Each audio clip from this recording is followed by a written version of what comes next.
sasabihin ako sa'yo. Ano yon? Crush kita. Kaya kung ako sa'yo, jowain mo na ako. Don't be shy. Ha? Paano kita jojowain eh? Hindi naman kita crush eh. Anong sabi mo? Ang daya mo. Ikaw ang crush ko tapos ako hindi mo ko crush? Unfair. Eh, ganun talaga eh. May ibang tinitibok tong puso ko. At hindi ikaw yon. Ah, ganon. Ano yan? Manika? Ano ba yan kalaki-laki mo na naglalaro ka pa rin yan? Aray, ano nangyayari sa tenga ko? Ang sakit! Ano? Jajawain mo ako o hindi? Hindi! Aba, talagang sinusubukan mo talaga ako OMG, wag dyan! Tayag na ako! Kulam lang pala yung katapat mo eh! OMG, hindi ko sadya! Yehey, recess na! Sakto, gutom na ako! Ano yung baon mo? Sardinas, gusto mo? Yak, no way! Kadiri, pang mahirap lang yan eh! Oo nga, ang baho-baho pa yan eh! Ew! Hindi naman, pagkain rin naman to eh! Classmates, tignan niyo yung baon ni Popoy, sardinas, di ba nakakadiri? Hindi naman to nakakadiri eh, masarap rin naman to eh! Yak! Anong masarap dyan? Pang poor lang yan eh! Oo nga, tignan mo tong food namin, pang mayaman! Wala kasi kaming pambili ng mga mamahaling pagkain kagaya ng sa inyo eh! Pwedeng favor? Ano yun? Pwedeng din kami na kumain sa may CR kasi baka mga mo yan dito sa may classroom eh!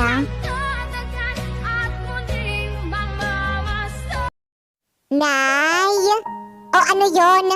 Napanood ko po kasi sa TV yung mga nangyari sa iba nating kababayan na nakaranas ng matinding bagyo. O ano naman? Ano po kasi, Nay? Medyo nakakaluwag naman tayo. Baka pwede natin silang tulungan. Hay nako, gastos lang yan. Hayaan na lang natin ang gobyerno ang tumulong sa kanila. Pero Nay, hindi naman pwede na umasa na lang parati sa gobyerno. Kailangan din naman natin tumulong. Hay nako, ang intindihin mo na lang yung sarili mo, hindi yung ibang tao. Hindi mo naman kaano-ano yung mga yan eh. Pero Nay, nakakaawa sila. Ang daming naaapektuhan lalo na yung mga bata na walang kamuwang-muwang. OMG! Bagsak ako sa exam, yari ako kay Mudra! Hi, Papay! Patay! Lord, kayo na pong bahala sa akin! Hi, Papay! Hindi mo ba ako naririnig? Bakit po, Mudra? Anong bakit? Patingin ako ng exam mo! Patay! O ito po, Nay! Bakit bagsak to? Ano po kasi? Dahil sa pag-absent. Absent ka ng tinuro to.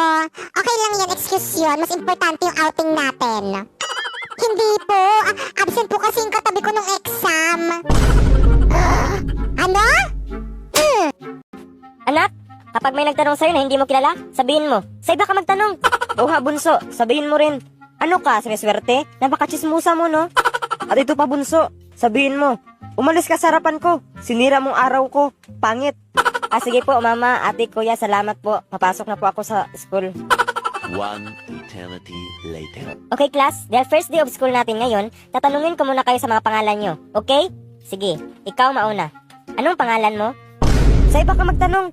Aba, ikaw nga mauna dahil hindi kita kilala. Ano ka, siniswerte? Napakachismusa mo, no? Ako, chismusa? Harapin mo nga akong bata ka. Bastos ka. Umalis ka sa harapan ko, sinira mong araw ko, pangit. Hoy Marites, yung utang mo sa akin baka balak mo naman bayaran. 50 pesos lang yon. Naku, tigilan mo ako. Anong tigilan? Baka ibarangay kita. Eh di magbarangay ka, wala kang ebidensya na may utang ako sa'yo, no? Aba talagang hinahamon mo ako, ha? Sige, magkabaranggayan tayo. Tara sa barangay. Aba talaga, eh di go.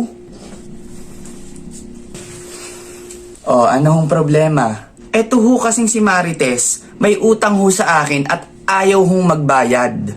Totoo ba yan, Marites, na meron kang utang sa kanya at ayaw mong magbayad? Hindi ho totoo yan. Wala pa akong utang dyan. Wala nga po siyang ebidensya na may utang ako sa kanya eh. Oh, meron ka bang ebidensya? Totoo ho. Umutang ho sa akin ito ng 5,000 piso at ayaw pong magbayad. Hoy, anong 5,000? 50 pesos lang utang ko sa'yo, no?